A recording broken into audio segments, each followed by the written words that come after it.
Então já havia uma tendência que os animais fossem para a alimentação Do ser dos humano. humanos. Então Deus faz a separação ali, né? Depois. É. Cada lei, os animais. De um ia não ofendido e tal. Se você for procurar referências assim, para fortalecer uma teoria vegetariana, você vai encontrar. E se você for procurar também, não desde no Antigo Testamento, em Gênesis ali, você vai achar alguma coisa, sempre você vai achar. Porque não tem uma opinião até formada, né, sobre esse assunto, mas tem essa menção que o pastor Josimar fez ali, que já aborda já uma outra. É porque na minha visão. consciência, obviamente eu tive a leitura, mas não tão aprofundada da Bíblia, é que a questão de que era pra gente viver harmonia com os animais. Então, se é para viver harmonia, então a morte já haveria, mas essa parte eu não tinha aprofundado nessa. Se você for observar os animais que tem no campo, eles, na floresta, né, onde for, eles têm um processo simbiótico, mas também tem a cadeia alimentar, né? Então, sempre um animal alimenta o outro. Então, assim, são questões que até polêmicas um pouco, né? Pessoa que vai ter essa tendência aí de vegetarianismo. Isso aqui no tempo de hoje, né? Que é o que mais nos interessa, não há proibição de a gente comer carne. Eu não quero converter ninguém ao vegetarianismo, não. Hoje tá tranquilo, né? Mas então, uma outra referência sobre essa questão sacerdotal, em termos mais assim, uma dimensão maior, Israel era vista como uma nação sacerdotal em relação às outras nações, né? Um povo sacerdotal. Você vê que ali na encontro de Jesus com aquela samaritana, né? Salvação vem dos judeus, né? Salvação vem dos judeus. Então, assim, o judeu é uma nação vista com dessa forma, né? E aqui no Monte Sinai agora, é a quarta etapa. Deus então dá a Moisés ali as tábuas da lei e escolhe a família de Arão. Escolhe a família de Arão para ser a família sacerdotal e das 12 tribos de Israel, a tribo de Levi. Tudo isso começou, né? Tá no Monte Horebe, quando Deus chama Moisés para ir libertar o povo. E Moisés, ele fez um acordo com Deus lá, argumentou, pôs porém, falou que não ia, que não podia, que não sabia, que não dava conta. E Arão entrou na jogada aí, né? E a família de Moisés foi penalizada, porque você não viu o filho de Moisés na Bíblia falando assim, exercendo mais nenhuma liderança, né? Mas o cajado aí passou para a família de Arão, né? Passou para a família de Arão. E toda a tribo de Levi era a tribo que exercia a função sacerdotal ali. Enfim, construiu o tabernáculo, teve ali os ofícios do tabernáculo, do templo, e até nos dias de Jesus ali, a tribo de Levi é quem prestava esse serviço sacerdotal. Vamos passar para o tópico número 2, uma doutrina bíblica confirmada no Novo Testamento. Vamos lá. O Novo Testamento apresenta o sacerdócio da antiga aliança como um tipo de Cristo. Como assim um tipo de Cristo? É uma temática dentro da teologia que nós conhecemos como tipologia. O que é tipologia? Uma coisa lá do passado, um fato, um personagem bíblico do passado que tem características dele que coincidem com uma figura do Novo Testamento, geralmente com Cristo, com a igreja. Por exemplo, a gente pode considerar aí que no casamento de Isaac e Rebeca, Isaac tipificava Cristo e Rebeca a igreja, sim. Eliezer, que foi buscar o Espírito Santo, que vem buscar a igreja, aquela coisa, sim, podemos. Então aqui, o Novo Testamento apresenta o sacerdócio da antiga aliança como um tipo de Cristo. Ele representava Cristo. Em Hebreus 8 faz essa revelação para nós, né? Como assim? Como funcionava, né? Era oferecido um sacrifício. Cristo foi o próprio sacrifício, né? O próprio sacrifício. O sacerdote apresentava os pecados do povo para Deus. E assim Cristo faz, né? Os nossos pecados, as nossas falhas, ele nos justifica diante de Deus. Então essa função sacerdotal no Antigo Testamento, que era de perdoar, né? De levar o perdão de Deus, de fazer essa junção novamente, representava um papel que Cristo faz, né? E fez uma só vez, né? Para remir o pecado do mundo. Então assim, o sacerdote intercedia pelo povo, né? Rogava a Deus pelo perdão do povo. E assim, Cristo oferece pelos nossos pecados. E a igreja também tem que interceder pelo mundo, pelos pecados dele. Não destrua a humanidade. E assim, chega o arrependimento do coração dessas pessoas que estão aí fazendo o que quer, né? exatamente. Então a igreja tem essa função também de interceder pelo povo. Por mais que pareça que não, mas O sumo sacerdote, ele tinha ali vários sacerdotes, né? Tinha o sumo sacerdote daquele ano. Vamos pegar a história conhecida, né? De Zacarias, o pai de João Batista, né? Ele entrou ali no templo para interceder pelo povo. E a oração dele foi ouvida, né? Foi ouvida porque no seu turno, quando ele estava ali falando com Deus ali, ó Senhor, glória para Israel, né? Manda o Messias, imagina, ele sempre falava no Messias, aquela coisa. O anjo aparece e fala com ele, olha, sua esposa vai estar grávida, assim e tal. E ele não acreditou, né? Não acreditou. Então, assim, essa função de estar intercedendo, de estar orando, é o nosso ministério sacerdotal, porque o sacerdote faz isso. Agora, todo mundo quer ser profeta. O profeta é aquele que, camarada, chega com a mensagem de Deus para o povo, né? Agora, todo mundo está vendo, né? Mas se a profecia cumprir, né? Todo mundo gosta, todo mundo quer gostar. Para vocês terem ideia, imagina quando Jesus falou lá, mandou aquele camarada falar para a família de Lázaro, né? Fala lá que Lázaro tem enfermidade, não é para a morte, não, Lázaro não vai morrer, não. O rapaz chega lá, olha, vai morrer não. Jesus falou, pode estar em paz, o camarada vai morrer. Foi uma dificuldade porque o profeta foi, né? E agora, moço? Como é que fica a situação, né? Ser profeta também tem seus riscos. Mas aí depois que o Jesus chegou lá, a profecia foi de Deus, pode até parecer que não cumpre, não, mas na hora ela cumpre, né? Então pode dificuldade ali. Agora, o sacerdote, não, ele fica no secreto, né? Então, todas as vezes que você levanta ali de madrugada, Senhor, olha, abençoa fulano, ciclano, a pessoa te pede oração, ô moço, ora por mim. O povo anda pedindo a gente a oração, né? Ora por mim, estou precisando disso, daquilo. Essa oração sua, ela vai ser ouvida porque Deus vai abençoar o mundo através de você, né? Através de você. Então, Deus vai ouvir sua oração, né? Nesse ponto, irmãos, aí nós somos todos iguais. Não tem esse negócio da minha oração e a melhor que a sua, ou do pastor, do irmão, os outros, o bispo aqui, não. Para essa questão aí, não. Você pode interceder. Eu falo para os pais aqui, princípios bíblicos. A sua oração pelos seus filhos é mais forte do que a oração do pastor mais ungido que tiver no mundo. Deus vai abençoar a sua família primeiramente através da sua vida, da sua intercessão, da sua oração, né? E é assim que funciona. Vamos aqui continuar com a leitura, né? O sistema sacerdotal da antiga aliança é como um tipo de Cristo que operou o derradeiro sacrifício pelos pecados do povo. Assim, não mais uma família, tribo ou nação é detentora do sistema sacerdotal. Agora é a igreja, que constitui o sacerdócio universal de todos os crentes. Então agora é nosso tempo, irmãos. Nosso tempo. Você imagina Israel nos dias de Eli. Eli era o pai de Ofni e Finéias. Eli era um camarada que já estava cego. Seus filhos estavam ali profanando o templo de Deus, e foi uma fase difícil de Israel, muito grande, né? E aí naquela batalha toda que teve, a arca do Senhor foi levada, chegou um homem correndo e fala para ele, né? E acabou, né? Foi-se a glória de Israel. Então quando não tem sacerdote, a glória de Deus vai embora.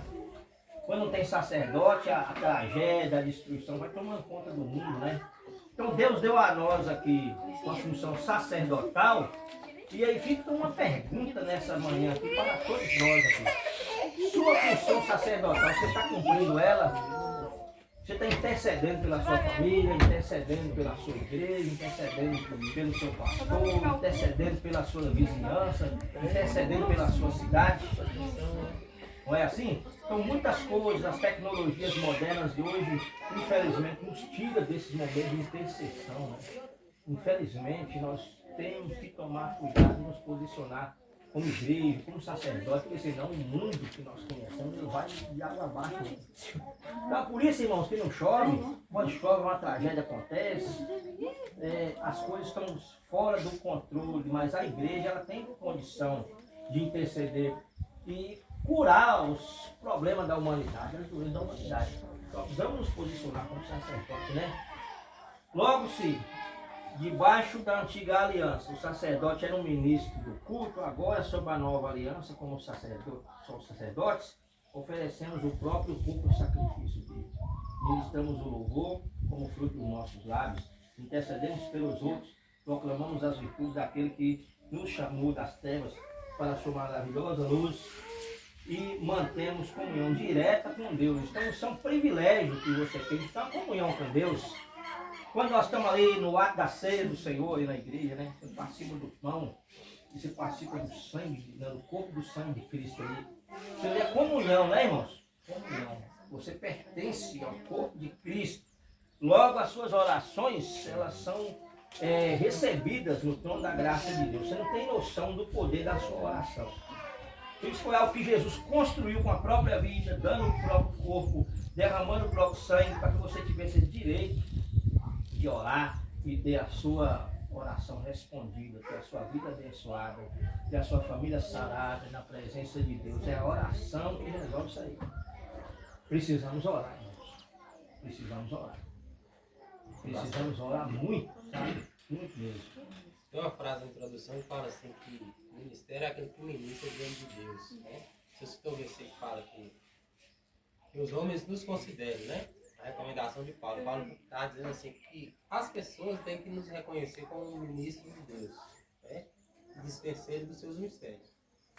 Então assim, a igreja tem que ter uma mensagem que impacta a vida das pessoas. Né? Hoje nós estamos vendo muitos ministérios genéricos, né? Mas a Bíblia diz assim que uns ministram por vanglória, outros por inveja, por dinheiro, né? Mas nós temos que estar centrados que nós temos que ter uma mensagem de Deus para mudar a vida das pessoas, né? Então assim, o sacerdote ele trazia uma mensagem de Deus para o povo. O povo que estava lá fora do templo estava ansioso para ouvir uma resposta de Deus. O que Deus tem para nós hoje, né? Então tipo assim, nós da igreja hoje temos que ter uma mensagem de Deus para o povo. Não é qualquer coisa, a gente não tem que pregar qualquer coisa. A gente tem que pregar uma mensagem de Deus, uma mensagem que traz transformação, uma mensagem que evangeliza, né? A mensagem do evangelho é uma mensagem de boas novas. Mas como uma mensagem que Jesus prega também para o povo, né? Arrependei-vos para que seja apagados os nossos pecados, né? Então, uma mensagem de arrependimento, de purificação, de aproximação de Deus. Então, assim, aquele que ministra diante de Deus. Então, o povo está ansioso para ouvir uma mensagem de Deus. Verdade. E a igreja é essa mensagem, é essa que vai trazer, fazer o divisor de águas entre a luz e as trevas, né? Então, nós temos que estar nessa expectativa. Eu estou aqui cumprindo o papel. O meu ministério aqui é ministrar a palavra de Deus para o povo. Então, tem que fazer parte desse conjunto. Aqui fala da família, né? O texto da leitura do bem claro. Não importa onde eu estou, mas eu tenho que trazer essa mensagem do contexto geral para mudar a vida das pessoas. E dentro dessa perspectiva, né, de que todos somos sacerdotes, isso é a função de cada um de nós. Por exemplo, né? Eu não sei se você responder isso aqui, não, que não é o tribunal da Inquisição, né? Algum de vocês aqui, na semana passada, ou nesse mês, ou esse ano, ou até no ano passado, né? Se eu vou lá no hospital, fazer uma visita aquelas pessoas ali enfermas, levar uma palavra de Deus, uma oração, e a gente não faz isso aí. A gente deveria fazer, né? Deveria bolar um jeito, assim, vamos lá no asilo, visitar aqueles velhinhos ali. Você não chegar lá pegando, assim, confrontando ninguém, fazendo. Não, você chega, fala um pouco aí. Você falar de Deus, uma oração, ficar aquele momento, né? Só ver Deus na sua vida, né? É sua presença, né? Às vezes fala assim, eu vou mandar uma mensagem aqui, vou gravar um vídeo, né? a gente às vezes fica ali vendo tanta brincadeira, besteira até nas redes sociais. Acha um vídeo interessante, sabe uma coisa? Eu compartilhei esse vídeo aqui, que fala de Deus aqui, para uma pessoa. Ô Deus, quem é a pessoa que eu vou mandar esse vídeo aqui? Me fala quem é que está precisando de uma palavra, né? Então assim, a gente tem que ter essa preocupação. Isso aí nós falamos muito nisso aí, né? Essa questão. E precisamos ter uma palavra mesmo que leva esperança. E que leva um desejo de mudança e um arrependimento sincero na vida das pessoas, né? Mesmo que o nosso temperamento, às vezes ele vai ornar, vai identificar ou caracterizar a nossa mensagem. Nós temos, eu vou dar um exemplo aqui, 2 pastores do Brasil. Eu vou falar famosos aqui que todo mundo conhece, né? Pastor Silas Malafaia, é uma palavra dura.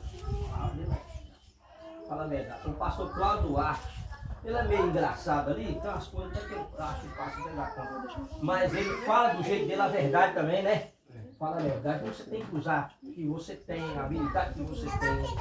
Você é tímido, manda mensagem. Entendeu? Posso orar, pô amigo, eu estou sentindo de orar por você, eu posso orar por você?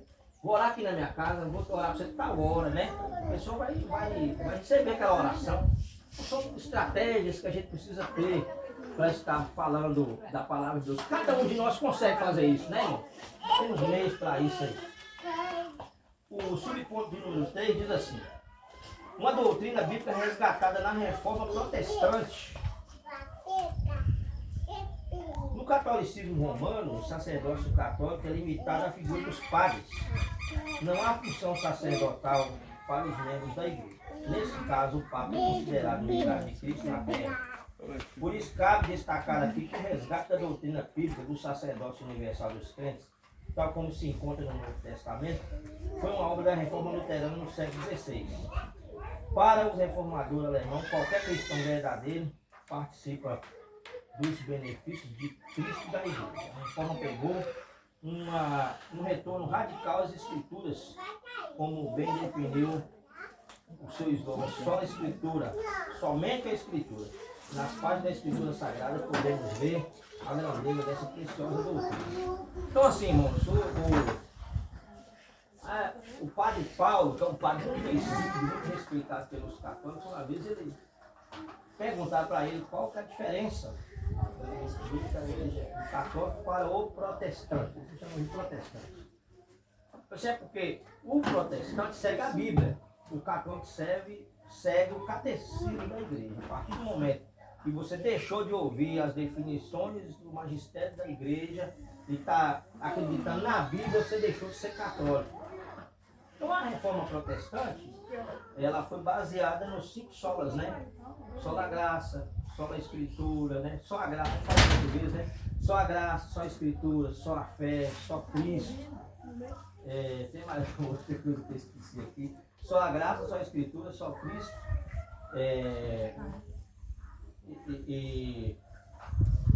São 5 só, eu esqueci agora aqui, mas o certo principal aqui é que é somente Cristo. Só Cristo que é o Salvador. E como funciona a salvação em Cristo? Ele te salva e te dá acesso ao Pai diretamente através dele. Então ele pegou o justo viverá pela fé, ele pegou ali só há um mediador entre Deus e os homens, é Jesus Cristo. O véu do templo foi rasgado, né? Foi rasgado e nós tivemos então acesso direto a Deus, né? Só a graça, só a escritura, só a fé, só Cristo. Qual que é a outra? Cristo só a fé, só a graça, né? Só a escritura. Então eu falei 4 aqui, falta só 1. Para eu lembrar que eu falo. Então assim, essa doutrina de que o crente é um sacerdote, essa doutrina que nós somos sacerdócio real, ela foi um pouco ocultada aí, né, pela doutrina católica. E os crentes, os católicos ali naquela época, aqueles que eles faziam, eles colocavam a sua fé nesses ensinamentos e pensavam que o Papa representava Cristo. Por exemplo, né, eu fui uma pessoa muito católica, fiz primeira comunhão, não fiz. Então você tinha que chegar ali para o padre e contar para ele quanto é pecado que você fez. E aí ele falava, você vai ter que fazer Santas Ave Maria, Pai Nosso, entendeu? Aí eu pecava muito, porque eu tinha que ficar quase um dia rezando, né? Para poder ser perdoado. Aí você tomava a hostia. Então o Martinho Lutero veio quebrando isso aí, esse paradigma imposto aí há muito tempo, resgatando essa doutrina que é bíblica, né? Você é responsável pela sua salvação. É você que vai confessar a Deus os seus pecados, no nome de Jesus. É claro que o ministério da igreja, da nossa igreja, ele administra a questão da membresia. Então, por exemplo, às vezes pecou, fez uma coisa errada, ora a Deus, o seu perdão é Deus aí. Agora, ninguém pode chegar e parar de tomar ceia, voltar a tomar ceia por sua conta, sem passar pela correção, pela administração do ministro, do evangelho. Senão a gente vai acabar, se a gente está fazendo, a gente vai acabar indo para o inferno. Você precisa ter essa questão dessa administração. A igreja tem que reunir e declarar, né? Está em comunhão, não está em comunhão. Então só vai acumulando lixo dentro do coração, pecado, problema. Chega lá na frente, você não consegue acreditar mais nada. Você começa a duvidar de tudo, você começa a ver, seus olhos mudam, né? Sua mente fica cauterizada. Aí você vai, peca, volta comunhão, peca sozinho ali. Chega uma hora que você está perdido e não sabe, né? Está perdido ali e não sabe. Então, nessa questão, sim, procura-se a liderança para resolver algumas coisas. Mas seus pecados, você pecou ali, você resolve com Deus, né?